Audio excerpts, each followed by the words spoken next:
Welcome, Bill Bengston.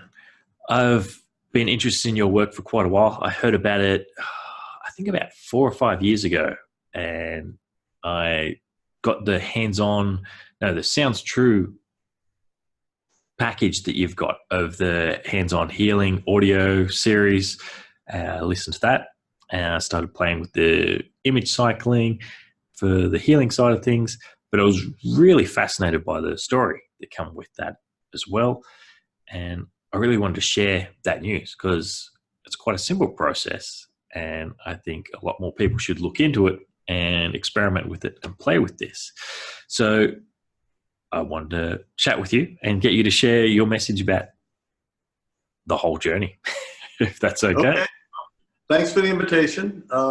You're the first person who's ever described cycling as simple. Most people start yelling at me and say it's too hard, I don't wanna, and start whining and flopping on the floor and going, no, this is too much work and get away from me. And I say it can't be simpler than it is. Yes. So I applaud you for recognizing its simplicity. In that, I do have difficulties because I'm not fantastic at visually imagining, but so I've had to adapt it to other sensations than visual. Yeah. Out of all the healing things I've looked at, it's the simplest. It's the simplest. Yeah, it can't be. I actually have a manual that I've put out. It's a single business card. And on one side of the card, it says, be playful. And on the other side of the card, it says, avoid ritual. and then I if I'm giving a workshop, I say, I'm trying to make it simpler, but that, down to two statements, be playful and avoid ritual. I think everything else is fluff. Yeah. So the big bit that blew me away with this was the clinical trials you've done with the lab mice. Yeah. And so I'll get you to tell a story, but the lab mice are injected with cancer cells. Generally, they don't last more than 27 days until you do the cycling. Right. So can you run us through the principles of what you've done in these trials? Oh, sure. So, I mean, about 100, 150 years ago, I'm very old now, but about a little over 100 years ago, I had my back fixed by somebody who had spontaneously morphed into a healer. And I had a choice of either ignoring that and pretending it didn't happen, or trying to figure out what happened. And so for better or for worse, I decided to go down the latter route and try to figure out what happened.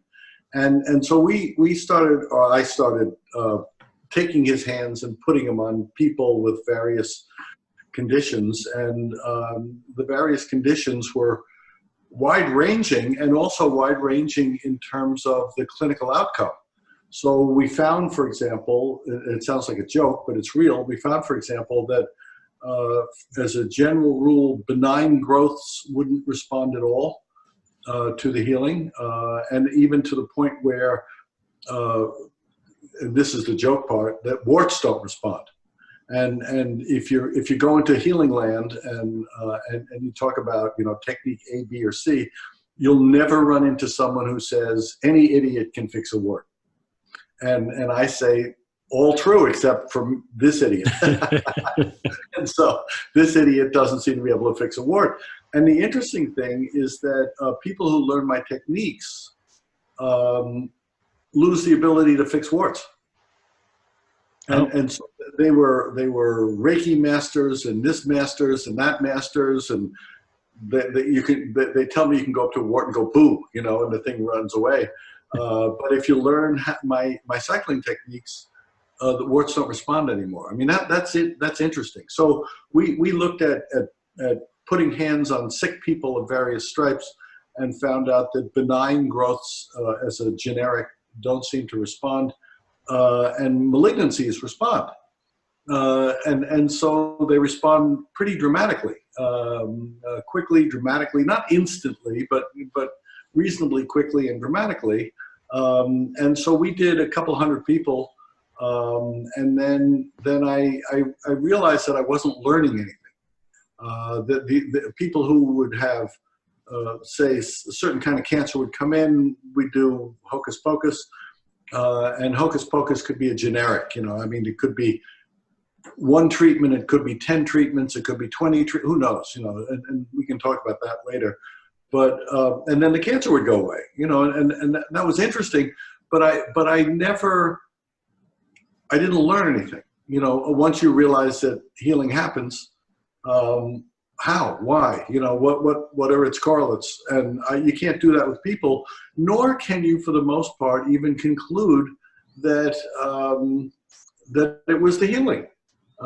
So people have spontaneous remissions of many, many things, and they're pretty, they can be pretty dramatic. If you hear a spontaneous remission case, you go ooh ah, and you get all misty on it.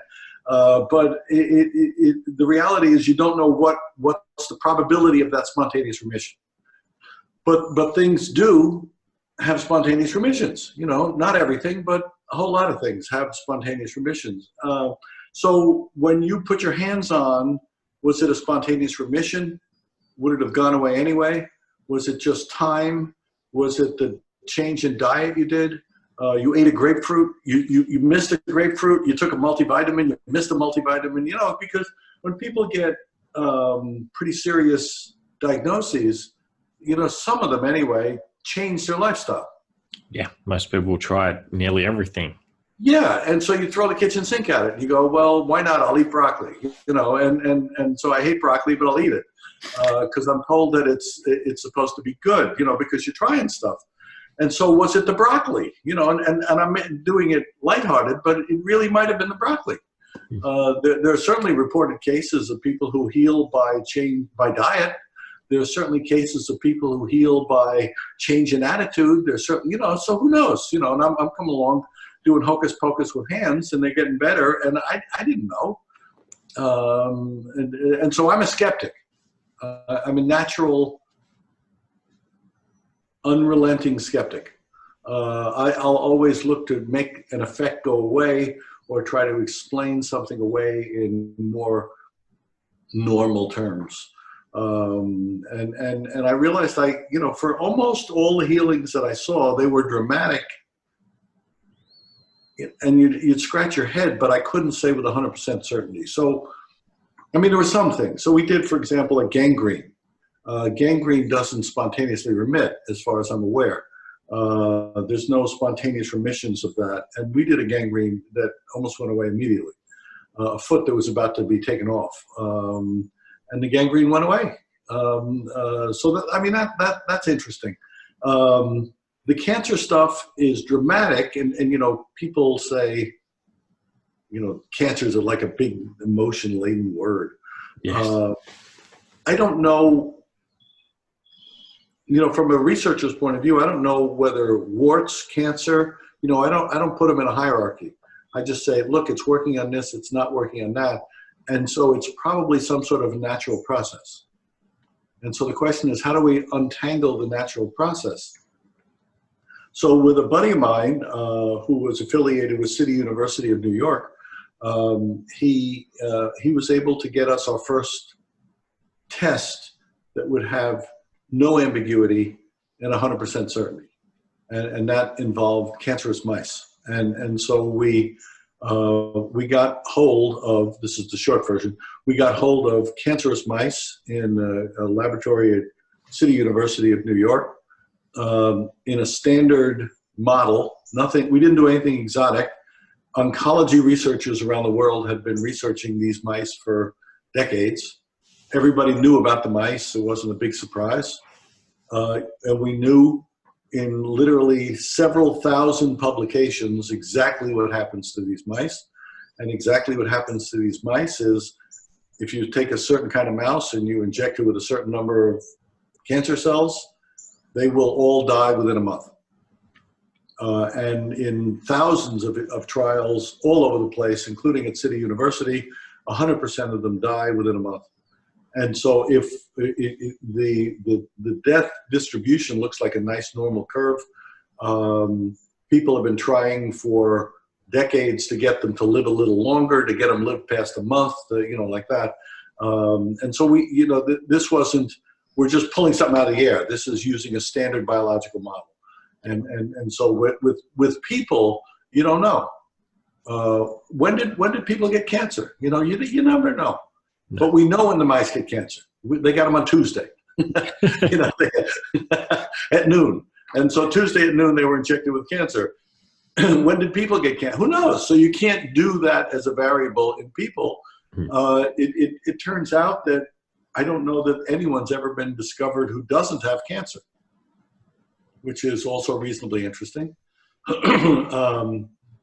So when did, you know, it's not a disease that starts, it's, you just have cancer cells in you and you get rid of them in your normal immune system and like that. And you discover that by very young people who get, you know, die in accidents and things like that. In autopsy, there's cancer. They didn't die of cancer, they just had cancer cells. You've got all sorts of stuff in you. Yeah. So with the mice, they got cancer on Tuesday. We know how many cancer cells they had. We know the progression of the disease. It's very different than humans. So we treated them, and I expected, this is back 100 years ago, I expected if there was going to be an effect that we would prevent the cancer from growing. And I was thinking of treatments along the lines of radiation. You know, so we'd zap them, you know, kind of thing. We'd zap the little critters, you know, and they'd be injected with cancer, and then a couple of days later we'd go, you know, and we'd do, and everything would be fine, you know, or the wonderful strength of my wonderful will, you know, would prevent cancer from growing. You know, I mean, we had crazy ideas back then, and so we did the kind of a thing on a bunch of mice, and they started to grow tumors anyway. And I thought, it's not working. Let's call it off. You know, let's be constrained by the data. I got talked into letting the experiment go on a couple more days, and the tumors got bigger. And a couple more days, the tumors got bigger, and I'm freaking out because I don't believe this crap.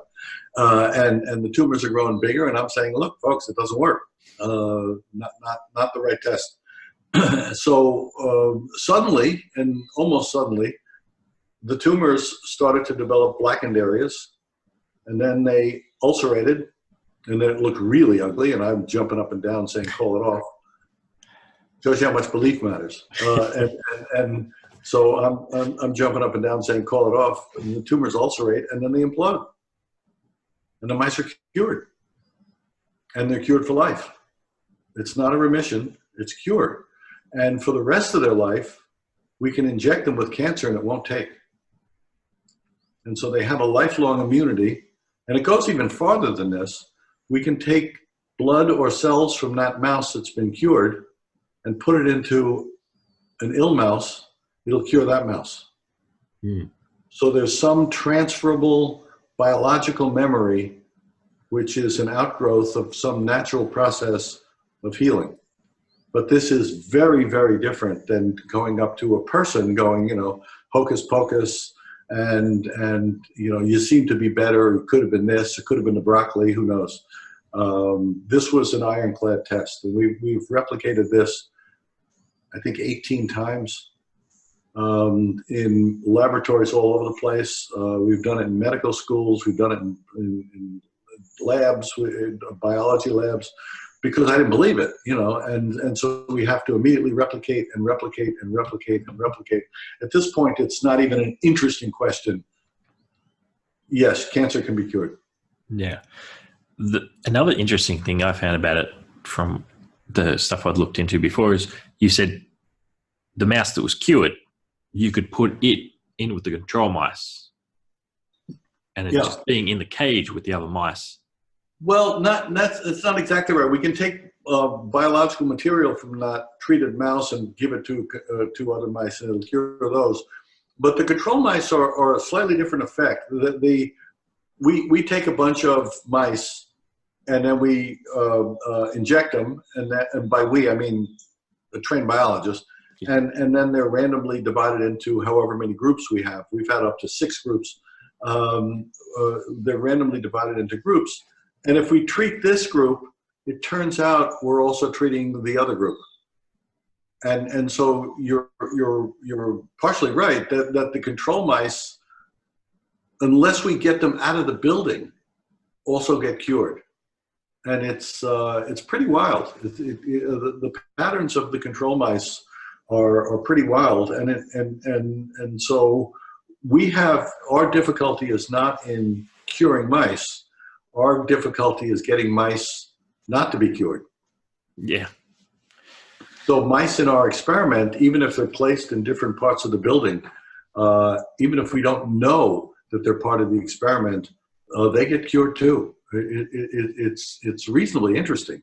So the normal idea of an experimental design doesn't seem to work in this case. That in experiments, physical separateness means independence. That's the way we think. So if you're over here and I'm over here and I do something to you, it shouldn't affect me.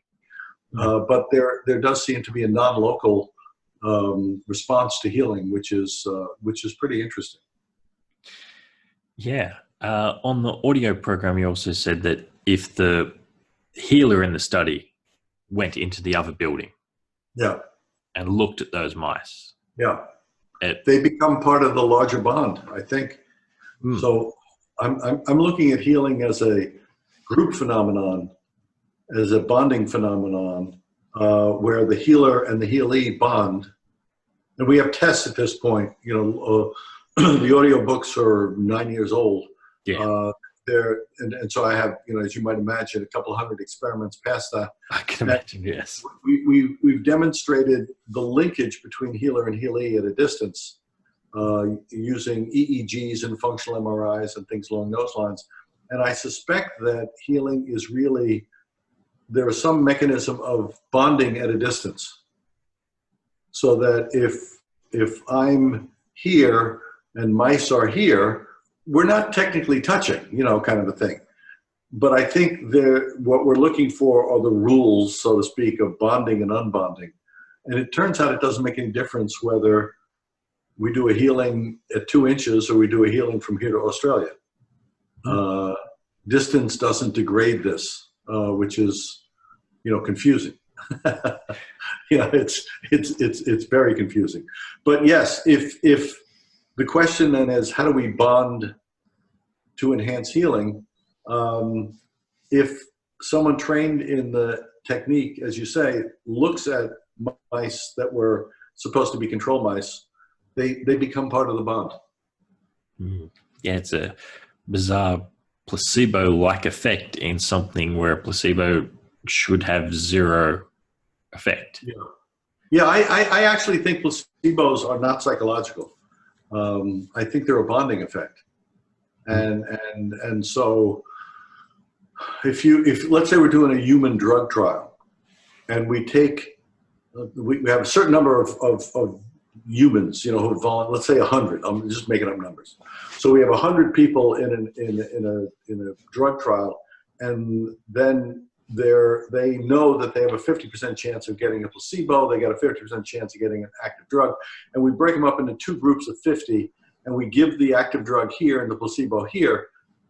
Once again, the assumption in experimental design is that if you're separate, you're independent. I don't think that separateness necessarily means independence. And so I suspect that consciousness of some sort or experience of some sort can bring together this 100 so that if this group gets an active drug, this group will also respond to the active drug if they're bonded. Yep. And so placebos, I think, are a group phenomenon, and placebos, I think, are and this is testable, incidentally. I think placebos are rather a bonding situation, where in a treatment like in the case of mice, you treat this mouse, you're treating that mouse. If you're giving a drug to this group in a bonded group, you're also giving a drug to this group, even though they're physically separate. I mean, it's a different way of thinking about the way the world works. But I get placebo effects in mice that look exactly like placebo effects in humans. And I'm reasonably confident the mice don't believe. Yeah, I'm pretty sure they're not having a discussion with you trying to work out whether they're going to. I've tried to talk to them. They just don't, they're very secretive. I've also had placebo effects that are modelable to humans in cell cultures.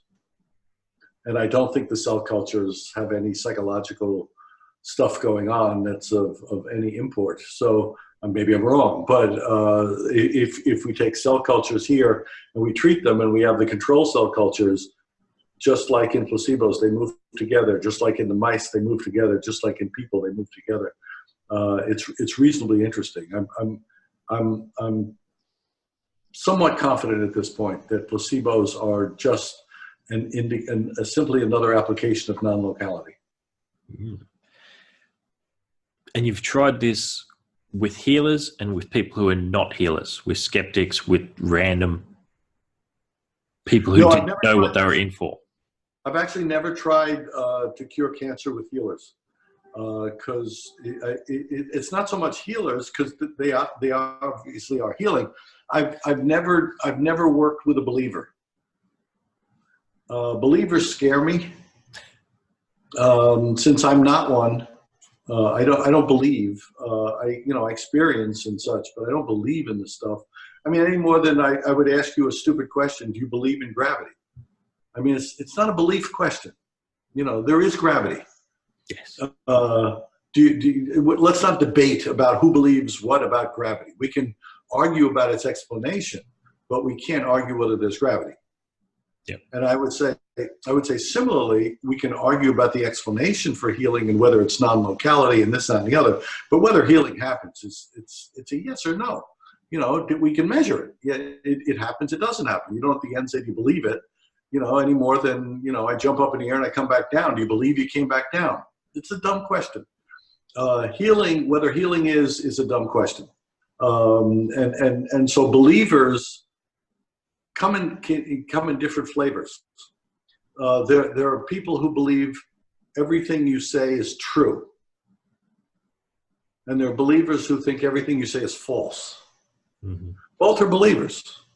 Yes. And if I already know everything is true, I'm not interesting anymore. If I already know everything is false, I'm not interesting anymore. And so I like only to deal with skeptics, people who are curious. That's what a real skeptic is. I'm curious. I don't know. Let's find out.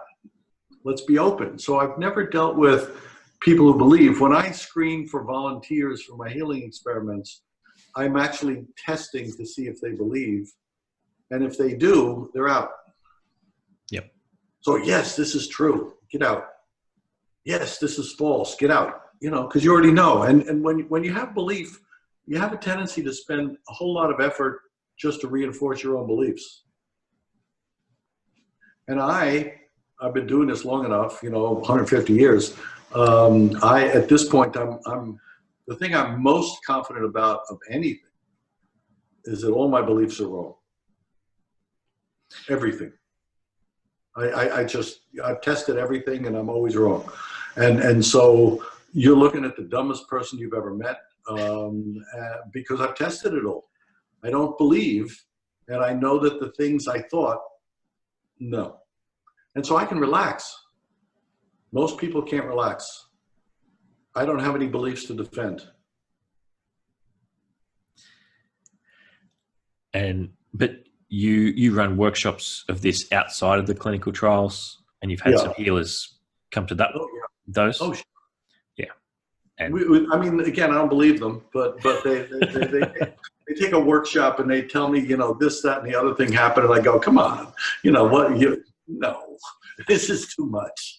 And so, I fixed this, I fixed that. I just heard of someone who did they alleged to me that they just did a metastatic stage 4 brain and lung cancer. I don't believe this stuff. Come on. Somebody else treated water and they fixed themselves using recycling, drinking the water they treated themselves, and the stage 4 leukemia is gone.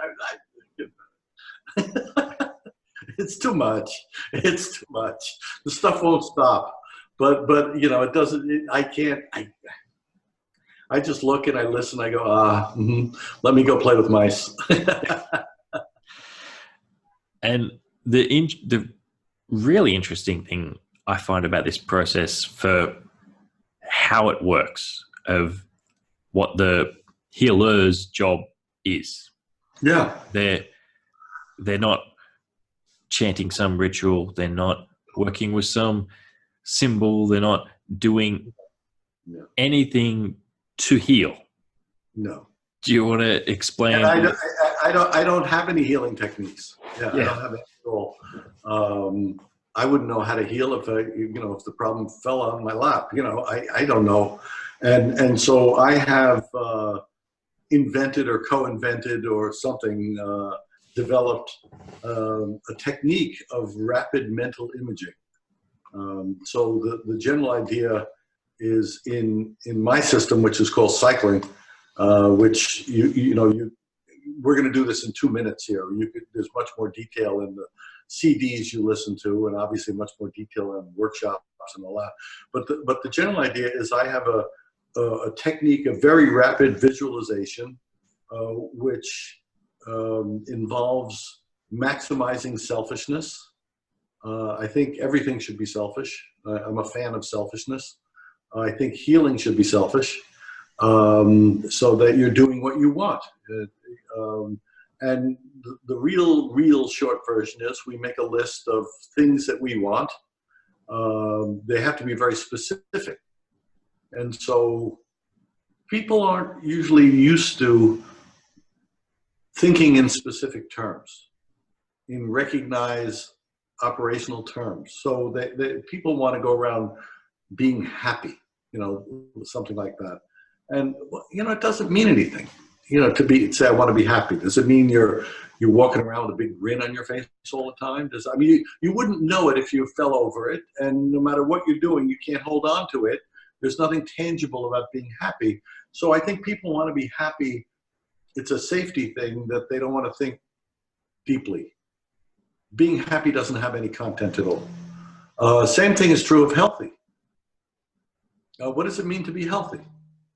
Does it mean I don't have any, germs? What does it mean? And how would you recognize it if it happened? So if I can't walk, I want to be able to walk. That's recognizable. I can walk, I can't walk.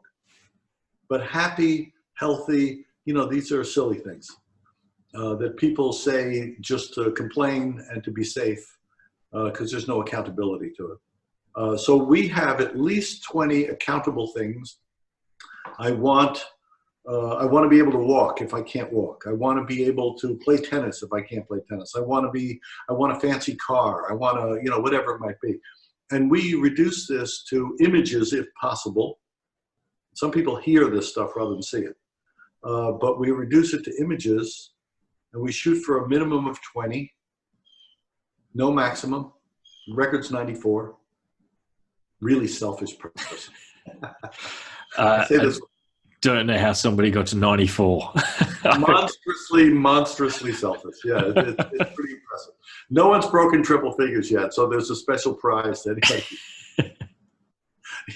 we're searching for the most selfish person in the world, and they get a special prize in my system. So I want this fancy car of this color, of this make, this model. I don't know fancy cars. This, I want this, and this, and that's an image. And then I want to be able to beat Roger Federer in tennis. Then I want to be, and so these are things which are recognizable as distinct from happiness, health, and all this other kind of vague blech. I either have beaten Roger Federer or I haven't. I have the car or I haven't. And so we're not getting into vague generalities here. Recognizable outcomes that do not now exist today. These are all future images. And we, through, as you know, quite a bit of effort, we go through these images faster and faster and faster and faster to an almost unimaginable speed. And this is drill and practice until it becomes second nature to you. And the impetus, the actual engine that drives this is emotion after a great deal of practice. So I'm happy, you know, temporarily, but I'm happy. And so I'm imaging at an extraordinarily fast rate of speed. I'm really angry. I'm imaging at an extraordinarily fast rate of speed. This is in essence the cycling technique. It's extraordinarily simple. I can put the whole thing on one PowerPoint slide, you know, and the rest is mush. But we've tested what happens when you do this. Well, the first thing that happens is people curse me out. They send me hate mail because, you know, this is, do I have to? Do I have to? You know, all this. Yes. And then it has nothing to do with healing. It has stuff to do with selfish wants. But something happens. And we've measured what happens in the brain. We've measured anecdotally what happens when people do this and practice this. It's reasonably interesting. And we've also tested, because again, I'm a skeptic. So we've tried a mouse experiment and we did everything exactly the same, except we took out the cycling. Mice died. That's interesting. Mm. That's worth paying attention to. So a non-healing technique produces healing. Yeah, it's a bizarre combination. Oh, it's ridiculous. And the weird side effect of manifestation. Yeah, and you get the stuff on the list. You know, so it's weird in hell, and I don't, you know, I don't believe this crap, but it won't stop. Hmm. And there are people who've taken workshops and then they get mad at me because they get everything on a list and they say it's not possible. There are people who get mad at me because they've listened to the CDs. I've never met them, and they're claiming this, that, and the other. And people that they get people are weird. You know, I don't know if you ever met one, but they're kind of. I like mice. People are a little strange, and they get angry when this stuff happens. You know, and they get angry when they're cured, and they get angry. It's my motto at this point is save rodents. People get angry when you mess with their belief systems. Yeah. Yeah. To invest in that. And I'm not claiming truth of any sort. I don't have any truth. I don't believe this crap. It won't stop. And the proof's there, your belief system is warped. Yeah. Yes, that's right. So how you got this from working with Ben early on? Yep. How did he make the link to start that?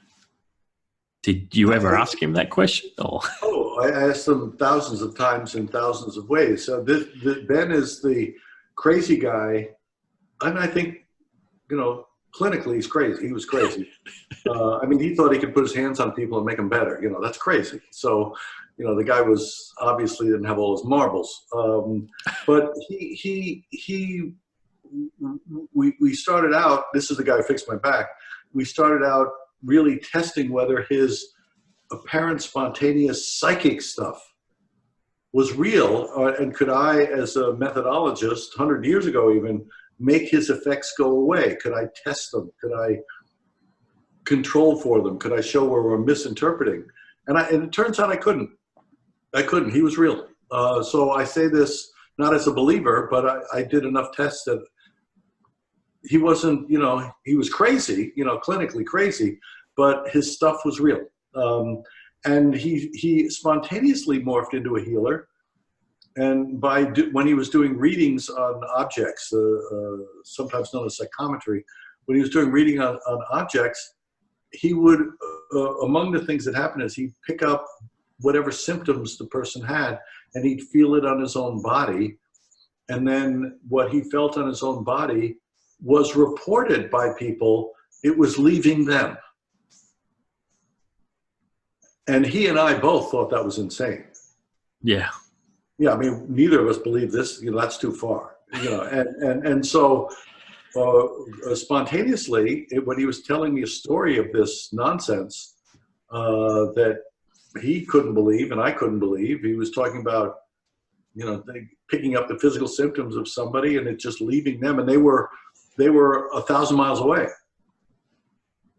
I said, this is nuts. But at the time, I had a chronic bad back.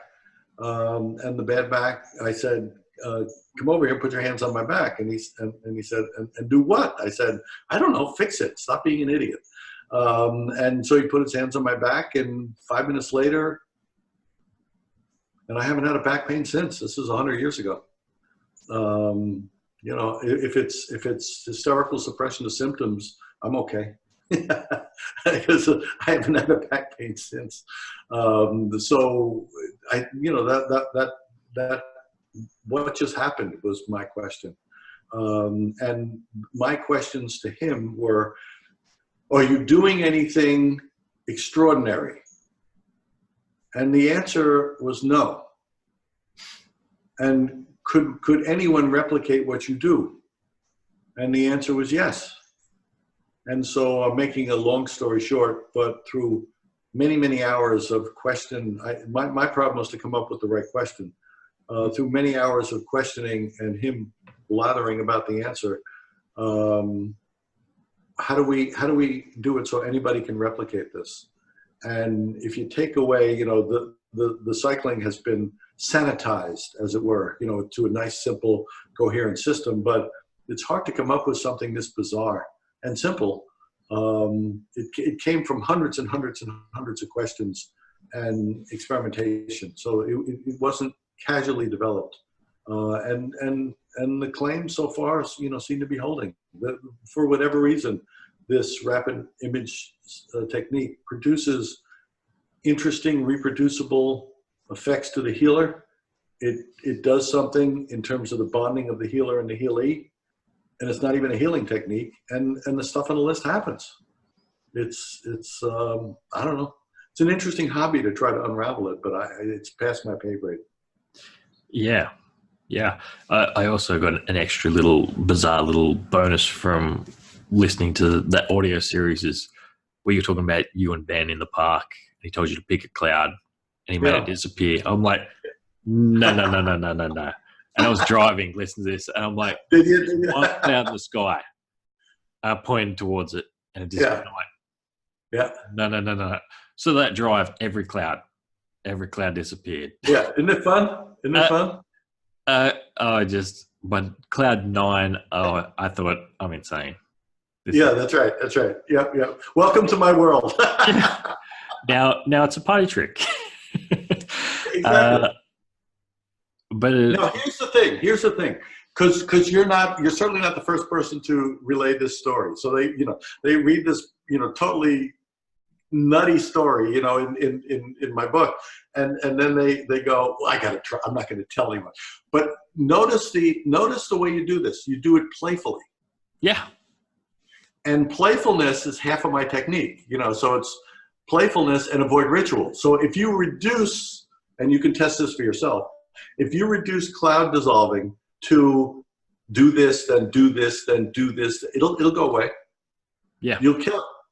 Any ritual, healing ritual, cloud dissolving ritual, any ritual whatsoever will destroy the thing it's trying to produce.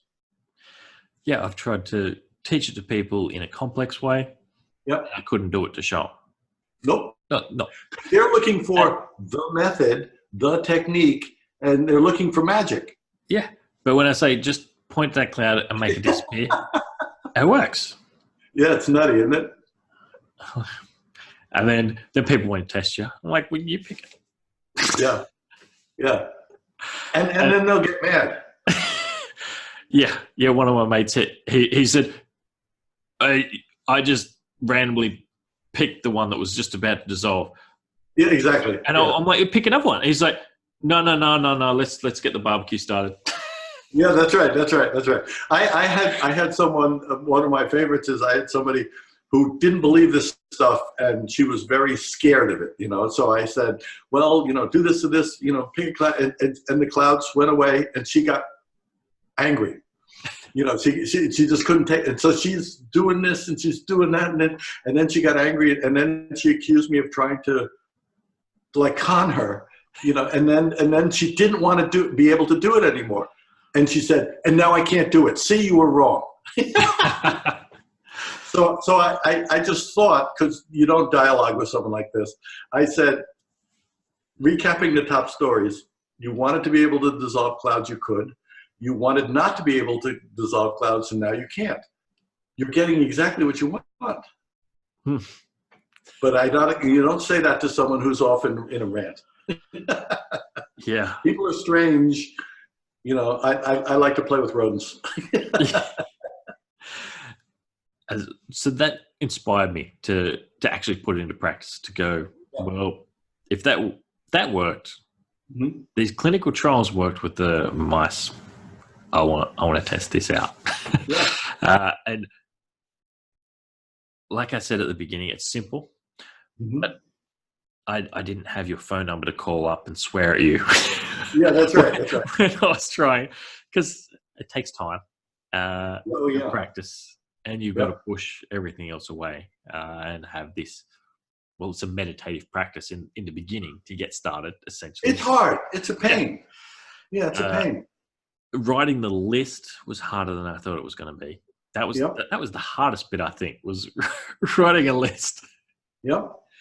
And you know, the interesting thing is many therapists use this not for healing, but they use it so that what you do is you learn a lot about yourself when you're making a list. You know, you thought you wanted the fancy car, but if you put it on the list doesn't cycle. You thought so you use yourself as a barometer for whether you're really getting in touch with what you really want, you know, because a lot of the stuff we want is socially constructed and so I'm supposed to have a Porsche, you know, I'm making stuff up. I don't want a Porsche. I don't care about Porsche. I mean, honest to God, I don't. So if you you put a Porsche in front of me, I don't care. You know, it's not interesting to me, but somebody else it really is. Yeah. You know, and so I'm not saying one's better than the other. I'm saying if I put a Porsche on my list, it won't go. If you really want a Porsche and you put a Porsche on your list, it goes faster. So you learn in multiple iterations of the list, you learn a lot about yourself, which is in and of itself pretty interesting. Yeah, I cheated and I just put basic little things on. Yeah, like a little statue elephant. Client brings me in a statue elephant. Isn't it nutty? It's really nutty. I put on a portable hard drive, like just the $100 product. Stupid stuff. And I walk outside my door to go to work, and I glance over to the left where I don't normally glance over because my car's on the right. Yeah. And there under my tree is this little blue bag. Yeah. And I go pick it up. It's a sunglasses bag with a hard drive inside it. Yeah. No cord, because I forgot to put you forgot the cord. or the box or anything like that in my visualization. Yeah. And I'm like, no. And it was a dewy morning. It was all wet. I was like, this won't work. Tried it when I got home. It worked. Yeah, well, that's why you had it in a bag, to keep it good. But this was under a tree. Yeah. 2 meters back from my fence. Yeah. 3 meters back from the road. Yeah. I sat there for days trying to logic. Well, okay, this arrived here somehow. Yeah. You know what you're doing? I couldn't come. Cloud dissolve and go away. It's the same thing. Yeah. And the other weird thing I found about this process is what I felt when I was cycling. So I felt stuff in my hands, but I felt like my amygdala was spinning, essentially, roughly. But my mate who tried it at the same time, he felt it in the middle of his stomach. Yep. Now here's the trick. And it's all going to go down to playfulness and avoid ritual. I mean, it really is all going to come down to that. So you look at the cloud and you playfully go and you playfully go and you playfully go, and then you get all worked up about it, and then you try to teach it formally, and the thing collapses. Same idea.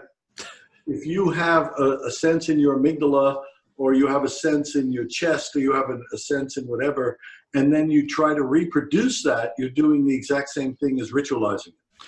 You're trying to bring back the sensation rather than letting nature take its course.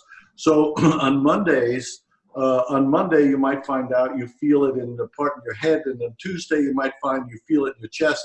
On Wednesday, you find it in your little toe, you know, and then but all you do is you observe it. You don't control it. And controlling it, you're looking for a set of rules which will reproduce the effect. That's what ritual is. Well, I tried to, so I was like, well, I got to make a new list. How about I just don't worry about it, and I just make my amygdala spin? Yeah. I couldn't get it to happen. Yep. Something's going on. I only found one person who was willing to let me try it on them for cancer. And I'd remembered in your program, you said the faster onset the cancer, the faster it seemed to disappear. Yep. I found a guy who had rapid onset cancer. Like, and what rapid onset, what I'm talking about is aggressive cancers. I think that healing, I don't think there's any energy in healing. I don't think that, you know, I know my book's called The Energy Cure, but that wasn't my choice of a title. It was a publisher's. But the energy in an aggressive cancer is high, and so the energy comes from the healee, not the healer. And so rapid onset means very aggressive, and very aggressive means it's got a lot of juice to also be able to turn around. But first person I had, he was rapid. So I was like, okay, this is going to be something I'm going to get a quantifiable result with. So I did one session on him. And he was feeling all right. And he wouldn't let me come back. Yep. I knew that was coming. Yeah. Other people I've offered it to. No, thank you. Yep. Okay. That's easily the most common response to any of this. Yeah. Save the rodents. Help me save rodents. Yeah. Well, that's because I ended up giving up on the practice part of it, because I was like, well, I can't use it. Nobody wanted me to use it or not. And I have an office where I do healing and hypnosis, and I still couldn't find people. Yeah, it's an interesting phenomenon. And the most common response I've encountered when a healing starts to kick in is anger. I mean, that's the most common thing I've found. And the humans who go all the way to cure are more rare than the ones who get angry and run away and all these kinds of things. And I never know how many treatments something will take. So I've seen, you know, you were talking about, I gave one treatment to someone with a rapid onset cancer. I don't know how many treatments it would have taken. There's no way for me to be able to predict it. Some go very quick, some take a very long time, and the range is huge. And we get the exact same thing, incidentally, in mice. So we can have two mice in a cage, and they're essentially clones of one another, and they're in the same healer. They've been injected with the same number of cancer cells. You know, everything is identical. And mouse one will take X time, X number of days, and mouse two will take 2.5 times as many days. Oh. And they're identical. And, you know, so we statisticians, we call that unexplained variance, which is code for, I don't know.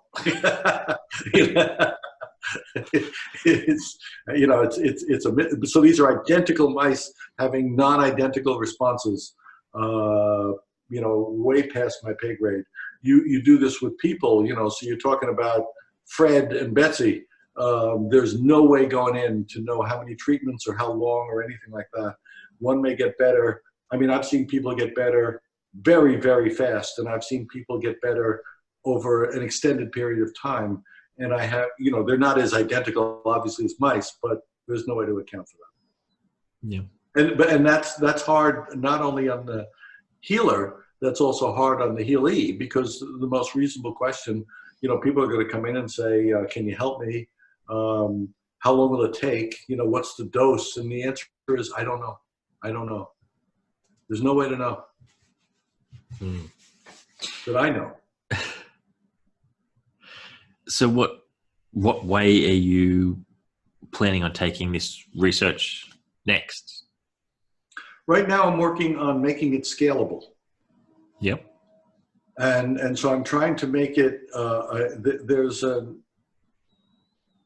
I think we know enough now with the mice that when they're cured for life, and no person that I know of has ever had a recurrence, incidentally, but that I think the mice are cured for life. They seem to have biological memory in them that you can take stuff from this mouse and put it in that mouse, you know, with no other healing, and you'll cure the second mouse. This implies memory. And so, I mean, I think at this point we could make something analogous to a vaccine, but I don't believe, certainly in the States, that we'd be allowed to use it. I don't know what the condition is in Australia, but in the States, we'd have, I mean, there's zero chance, you know, of getting, you know, a hocus pocus vaccine. I mean, it's crazy talk, even if it works. So what I'm looking for is a different way to have memory of healing. We can have biological memory in that the mouse can't get cancer anymore, and the mouse can apparently give the information to another mouse. But I wonder, what I'm working on now is physical memory. Can we record the act of healing? And so I've set up some experiments that we're working on now that are very elaborate, in over-the-top high-tech stuff, where we have people using the cycling technique inside of a Faraday cage that it screens out all electromagnetic stuff. And we've got 38 different kinds of detectors running through a supercomputer reduced to a WAV file. Wow. And and you know, these are not cheap to put together. These are very, very, very many dollars that go into this stuff. And what we've done is we've taken this recording and we've played it to cancerous cells, and we get significant, reliable genomic changes in the cancer cells. So not too long ago, we published in a traditional biology journal these 7 iterations of playing the recording to cancer cells, and 68 genes change. Now that's interesting. And there's no humans involved in this. Cancer cells are in an incubator. They're played through the, you know, speakers and the stuff. We just did an experiment, with mice. And the people in the place we're doing the mice got freaked out. I told you before, the tumors grow. The tumors got so big, as they do with the hands-on stuff. The tumors got so big, the animal ethics people came and whacked the mice. That hurt. That cost me $125,000, just that one little thing. But it was suggestive, but we don't know whether it was going to take them to full survival. So I don't know whether I have a recorded cure. I might. Yeah. And if I have a recorded cure that fixes cancer, I mean, we're pretty good at fixing Alzheimer's, for example. That's one of the things we can do pretty quickly. So if we have a mechanized, scalable cure that will fix cancer and Alzheimer's, we can upload this. People can download it and use it to fix themselves. That would be pretty interesting. Have any of the humans that have had their remission of cancer from this tried blood donation, transfusion sort of thing? No, we haven't done that. You get into all sorts of trouble, at least in the States, of taking body parts and putting them over there. Yeah, but people can donate blood to the Red Cross. can donate. I got to tell you right now, they can donate blood, special blood or something like that. I don't know. We haven't. Short version is no, we haven't. We've done it with mice. We haven't done it with humans. Yeah. But it's an interesting question. I am right now stymied. I haven't been able to reproduce that aborted mouse experiment that was aborted because the tumors got too big. Even though the mice seemed otherwise healthy, I can't find a lab who will do it, and I have the funding, so I can't find a lab that will do it. The animal ethics people, I'm in favor of animal ethics, but this is going too far. They won't allow this kind of research to go on anymore. I can't find a lab, academic, contract lab, industrial lab. I can't find anyone who will allow the tumors to go and then implode. And the restrictions on doing the research are becoming more and more formidable. So I'm sitting here and I don't know whether this recording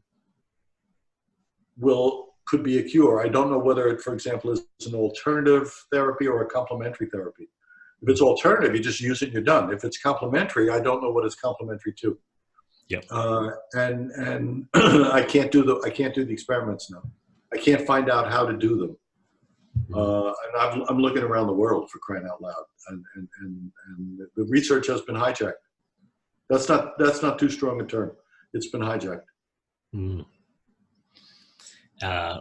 Well, that blows out my next question. Was going to be, have you tried it on pigs or something like that? That's going to be a closer link to a human situation. Yeah, I don't know. Pigs aren't closer than mice. Mice are in the 90-something% identical to people. Okay. Yeah, so it's really high. We've done the hands-on stuff with all sorts of things. We've done it on horses, on sheep, you probably can't name something that we haven't done it on. Yeah. So it's certainly not species specific. My question at this point is, would a recording, reproduce what apparently happens when you cycle and intend to do the healing? Mm-hmm. We don't know. So, again, I've been doing this for 100 years. I got at least 100 to go. Then I'm going to slow down. With the people who are doing it by sound instead of visual, how was it they were doing it? I don't know, because I'm visual. I remember distinctly, I was given a workshop and, talking about the visualization and all that. And I had someone say, I'm not visual. Mm. And I said, okay, what does that mean? And they said, I hear the list. Yeah. And I said, I have no idea what you're saying, but I don't care, because if you still have the 20 things, at least, and you have them as endpoints, and this goes through them auditorily, it's the same plot. It's the plot I care about. I don't care about the gimmick. Cycling is a gimmick. Yeah, well, that's what I did. I just basically told myself the story of what I was seeing and tried to tell myself as many details. And then I was just saying, car, hard drive, elephant. And there are people who are kinesthetic, and they feel it on their body. Mm. And they actually, the way they practice a list is they're sitting down, and I don't know what the hell's happening to them. But so there are people who hear, maybe people smell the list. I don't know.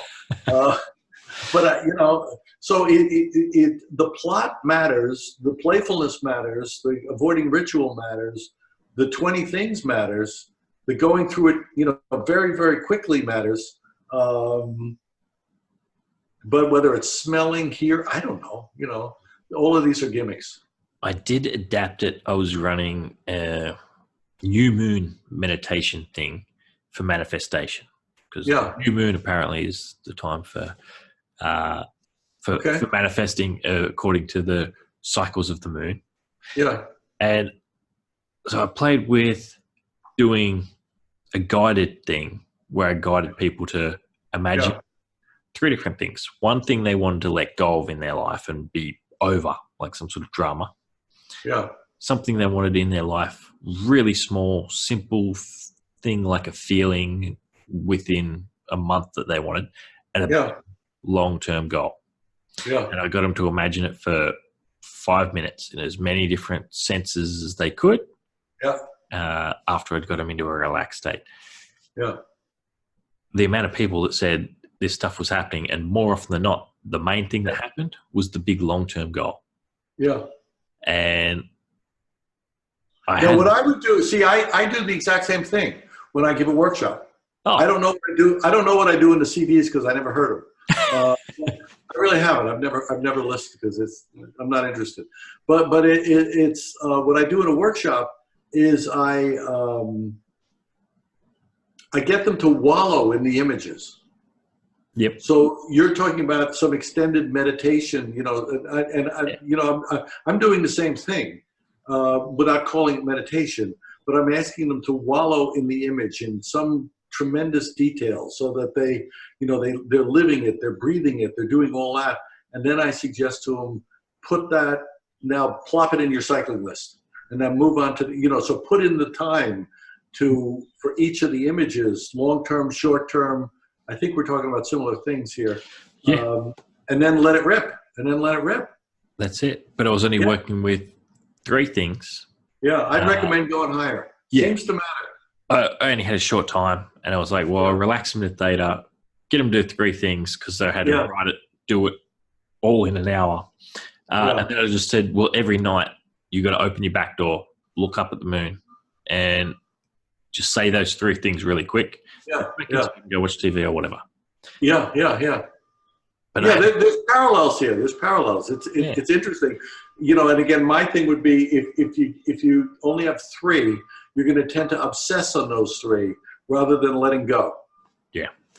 And so the numbers, the 94 is beautiful because it's so ridiculous.